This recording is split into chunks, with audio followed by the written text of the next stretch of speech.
কমানোর জন্য বেশি বেশি কি পড়ব? রাগ এটা অন্তরের বদ স্বভাবগুলোর মধ্য থেকে একটা। রাগ নিয়ন্ত্রণের বাইরে থাকা, এটা কি প্রশংসার বিষয় না দোষের বিষয়?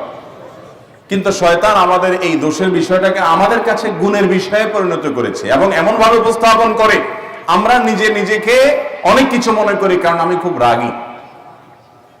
অনেক লোক আছে দেখবেন বলে যে ভাই আমি কোনো উল্টা পাল্টা দেখলে আমার মাথা ঠিক থাকে না, আমার মাথায় আগুন ধরে যায়। ভাই আছে না এরকম লোক? ওনার মাথায় আগুন ধরে যায়। মাথায় আগুন ধরাটা কি ভালো কিছু? এটা তো ভালো কিছু হতে পারে না। কিন্তু উনি এমন ভাবে বলে যে উনি বিশাল একজন গুণী মানুষ, উনি কোনো উল্টাপাল্টা দেখতে পারেন না, অথচ তিনি নিজে অনেক উল্টাপাল্টা, অনেক অপরাধ, অনেক গুনাহের কাজ করেন ঠান্ডা মাথায়। শুধু আরেকজনটা দেখলে মেজাজটা গরম হয়ে যায়। আছে না এই রোগের রোগী? ভাইরা আমার, নিয়ন্ত্রণহীন রোগ, নিয়ন্ত্রণহীন রাগ, ক্রোধ, এটা চারিত্রিক দুঃস্বভাবগুলোর মধ্যে থেকে একটা। এই ভেতরটাকে যদি আপনি পরিচ্ছন্ন না করেন, শুধু বাহির সাজালে আপনি আল্লাহর কাছে প্রিয় মানুষ হতে পারবেন না।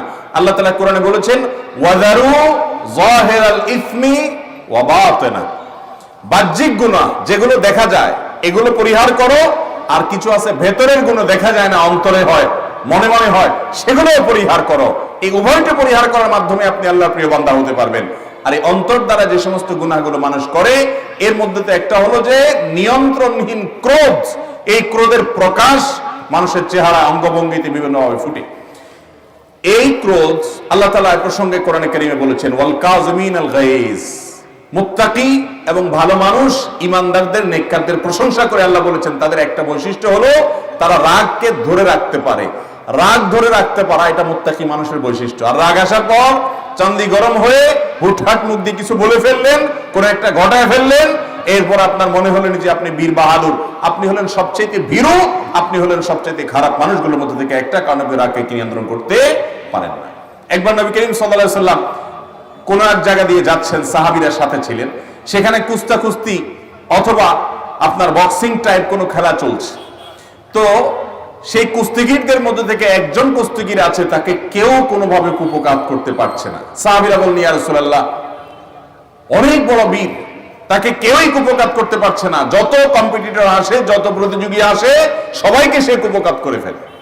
নবী করিম সাল্লাল্লাহু আলাইহি সাল্লাম তখন বললেন, এই ব্যক্তিকে তোমরা বীর বলছো, প্রকৃত অর্থে এবং আসল বীর এই লোক না। আসল বীরকে তোমরা কি জানো? সাহাবীরা বললেন ইয়া রাসূলুল্লাহ, কে আসল বীর? নবী সাল্লাল্লাহু আলাইহি সাল্লাম বলেছেন যে লাইসা শাদীদু বিসসুরআহ, মানুষকে কুপকাত করে ফেলতে পারা, বড় কুস্তিগীর হওয়া, এটা আসল বীরত্ব না।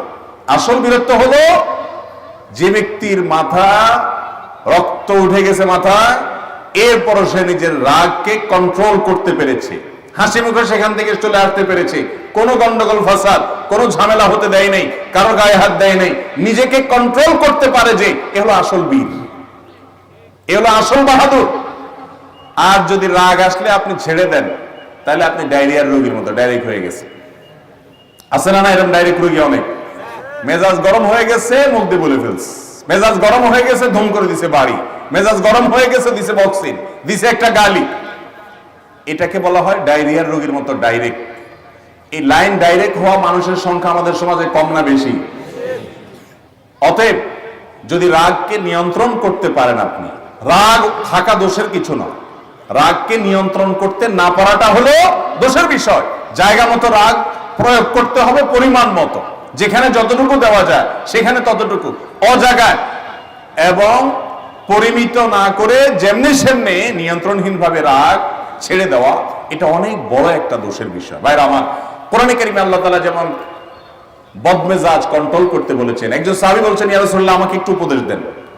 নবী করিম সাল্লাল্লাহু আলাইহি সাল্লাম যেহেতু তারই সাহাবী, বুঝতে পারছেন যে লোকটার মধ্যে হয়তো রাগ বেশি আছে, তিনি বলেছেন লা তাগদাব, রাগ করবা না। উনি বললেন ইয়া রাসূলুল্লাহ, বুঝলাম, এটা আরেকটা করেন। নবী সাল্লাল্লাহু আলাইহি সাল্লাম আবারও বললেন লা তাগদাব, রাগ করবা না।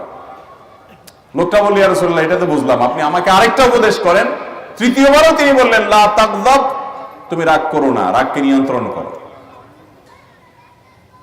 বর্ণনা নবী করিম সাল্লাল্লাহু আলাইহি সাল্লাম থেকে আরো আসছে লা তাগদাব ওয়ালাকাল জান্নাহ, রাগ করো না, জান্নাত তোমার।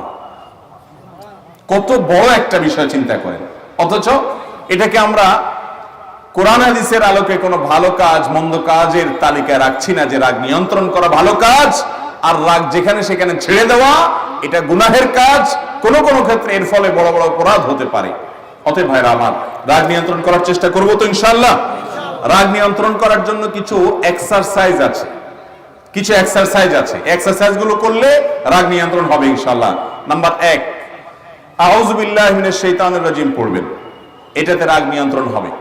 নবী করিম সাল্লাল্লাহু আলাইহি সাল্লাম এক ব্যক্তিকে দেখেছেন যে চড়া মেজাজ হয়ে গেছে, তার মারাত্মক রাগ উঠে গেছে। নবী সাল্লাল্লাহু আলাইহি সাল্লাম ওই লোককে দেখে আরেকজনকে শুনিয়ে তাকে শুনিয়ে আরেকজনকে বলছেন, আমি একটা বাক্য জানি যেটা এই লোকটা বললে এখনই তার রাগ এর যে মিটার আছে, টপে আছে, এই মিটারটা গিয়ারটা একদম নিচে নেমে যাবে। সেই বাক্যটা হলো আউযু বিল্লাহি মিনাশ শাইতানির রাজিম। দেখেন নবী করিম সাল্লাল্লাহু আলাইহি সাল্লামের ট্রিটমেন্টের, সমাজ সংশোধন করার পদ্ধতি দেখেন। তিনি যদি ওই রাগান্বিত ব্যক্তির কাছে যায় বলতেন, এই ভাই তোমার রাগ উঠে গেছে মাথা, তুমি তো এখন উল্টাপাল্টা করে ফেলবা, তোমার গুনাহ হবে, তুমি এক কাজ করো আউযু বিল্লাহি মিনাশ শাইতানির রাজিম পড়ো, এটা পড়লে তোমার রাগ থেমে যাবে। এটা যদি ওই লোককে নবী করিম সাল্লাল্লাহু আলাইহি সাল্লাম ওই টাইমে গিয়ে বলতেন, রাগের মাথায় সে যদি নবীজির সামনেও বেয়াদবি করে বলতে রাখেন আপনি, তাহলে সাথে সাথে সে বেঈমান হয়ে যাওয়ার আশঙ্কা ছিল কি ছিল না? এই জন্য নবী করিম সাল্লাল্লাহু আলাইহি সাল্লাম তার সঙ্গে কোনো কথা বলেন নাই, তার কানে যেন আওয়াজ যায়, তাকে শুনিয়ে কেমন যেন তিনি অন্যজনের সাথে কথা বলছেন সেইভাবে কথা বলেছেন, তাতে তার কাজও হয়ে গেছে এবং কোনো প্রকার অসুবিধাও হয় নাই। এটা হলো সমাজ এবং ব্যক্তিকে সংশোধন করার নবী করিম সাল্লাল্লাহু আলাইহি সাল্লামের কৌশল এবং পদ্ধতি। আজকাল কয়জন আমরা এভাবে খেয়াল করি? ভাইরা আমার, আল্লাহ কোরআনে বলেছেন, ইম্মা ইয়ানজাগান্নাকা মিনাশ শাইতানি নাজগুন ফাস্তাইজ বিল্লাহি মিনাশ শাইতানির রাজিম। মানুষের মধ্যে রাগ এটা শয়তান সৃষ্টি করে, যাতে করে নিয়ন্ত্রণহীন রাগ না করি, সেজন্য আল্লাহর কাছে শয়তান থেকে পানা চাওয়া 1 নম্বরের আমল। মাথা খুব গরম হয়ে গেছে, একটু কষ্ট করে আউযু বিল্লাহি মিনাশ শাইতানির রাজিম পড়তে থাকেন, দেখবেন রাগ কমে গেছে। বাচ্চারা যদি বদমেজাজি হয়, আজকাল দেখবেন অনেক বাপ মা বাচ্চার তারিফ করে, বলে যে আমার ছেলেটা অনেক রাগী, চুন থেকে নুন খেসলে ভাঙচুর শুরু করে দেয়। বাপ মা এটা নিয়ে খুব প্রাউড ফিল করে, মনে হয় যে উনি খুব খুশি যে ওনার বাচ্চা অনেক রাগী, মানে হলো অনেক ব্রেনি মেধাবী হবে মনে হয়। আসলে তো বাচ্চা রাগী না, ওটা তো রোগী। গেমস ইত্যাদি দেখতে, কার্টুন ইত্যাদি দেখতে এমন ক্রেজি হয়েছে। আমি একটা কথা প্রায় বলি, আমরা ছোটবেলায় বাচ্চা কাচ্চা দেখেছি, এখনো দেখছি। ছোটবেলায় যে সমস্ত বাচ্চা কাচ্চা আমরা দেখছি, যখন স্মার্টফোনের এত ব্যবহার ছিল না, তখন বাচ্চা কাচ্চা এত বেয়াদব ছিল না, তখন বাচ্চা কাচ্চা এত ক্রেজি ছিল না, বাচ্চা কাচ্চা এত অসুস্থ ছিল না। এখন ছোট পোলাপায় চুলের থেকে নুন খসলে ভাঙচুর, মারামারি, কাটাকাটি, এর দিকে লাথি, ওরে থুতু, ফাইট ছাড়া কিছু নাই। কারণ মোবাইলে যে গেমস, কম্পিউটার যে গেমস সে দেখে, গেমসগুলোতে সারাদিন দেখে, সামনে যে আসে ঠুস মেরে সব শেষ করে ফেলা। সে মারামারি কাটাকাটি ছাড়া কিছু দেখে নাই, শিখে নাই। এই জন্য দেখবেন বাসায় কোনো গেস্ট আসছে, মেহমান আসছে, সেখানেও দেখবেন যেরকম করে আঙ্কেলকে ধরে পিস্তল তাক করে, আছে না নাই?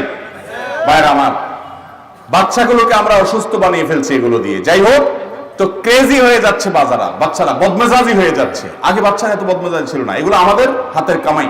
যাই হোক, বাচ্চাদের বদমেজাজ দূর করার জন্য এই আমলটি খুবই ফলপ্রসূ, যে তাদের খাবারে ফু দিবেন, আউযু বিল্লাহি মিনাশ শাইতানির রাজিম 7 বার পড়বেন, 3 বার পড়ে সংবার পড়বেন, পড়ে ফু দিবেন, এটা খাওয়াবেন, ইনশাআল্লাহ তার বদমেজাজি আস্তে আস্তে কমবে।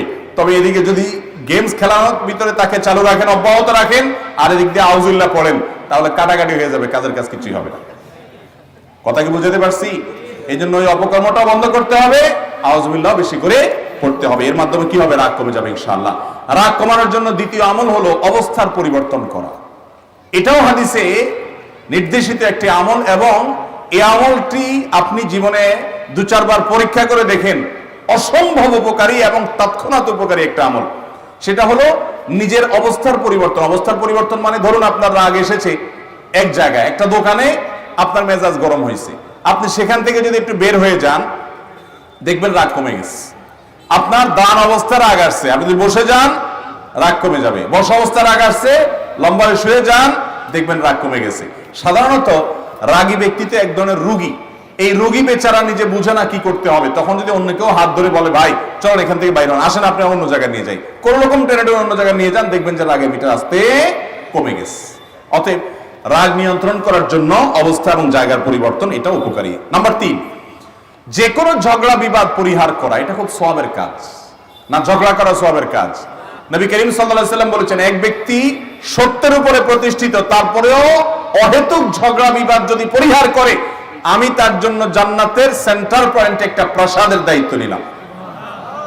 ভাইরা আমার, অতএব রাগ নিয়ন্ত্রণ করার জন্য ঝগড়াঝাটি অ্যাভয়েড করার মানসিকতা থাকতে হবে। এই যে রমজান আসছে, রমজান মাসে নবী করিম সাল্লাল্লাহু আলাইহি ওয়াসাল্লাম আমাদের একটা আমল শিক্ষা দিয়েছেন। এই আমলটা 30 দিন করবেন। আমলটা হলো, আপনার রোজা অবস্থা কেউ আপনার সাথে ঝগড়া করতে আসছে, ধরেন আপনার মিসেস অথবা আপনার সাহেব, মহিলারা হলো সাহেব আর পুরুষরা হলো আপনার মিসেস, আপনার সঙ্গে এখন রাশিয়া ইউক্রেনের মতো যুদ্ধ বাধাবে বাধাবে একটা ভাব তৈরি হয়েছে। আপনি ওই টাইমে যদি বলেন ইন্নী সায়েম, তোমার এই কথার আমি জবাব দিতে পারি, অনেক জবাব আমার কাছে আছে, আমি জবাব দিলে তোমার মুখ বন্ধ হয়ে যাবে, মাগার আমি রোজাদার, যার কারণে আমি এটা স্কিপ করে গেলাম, তোমার এই কথার জবাব দিতে পারলাম না। এক্সারসাইজ হবে, রাগ নিয়ন্ত্রণ করার ট্রেনিং হবে, যে ঠিক আছে ঝগড়া বিবাদ এড়ানো যায় এভাবে, সত্যের উপরে প্রতিষ্ঠিত আছি দেখেই তেড়ামি করতে হবে, গোলামি করতে হবে, এমন কোনো কথা নাই।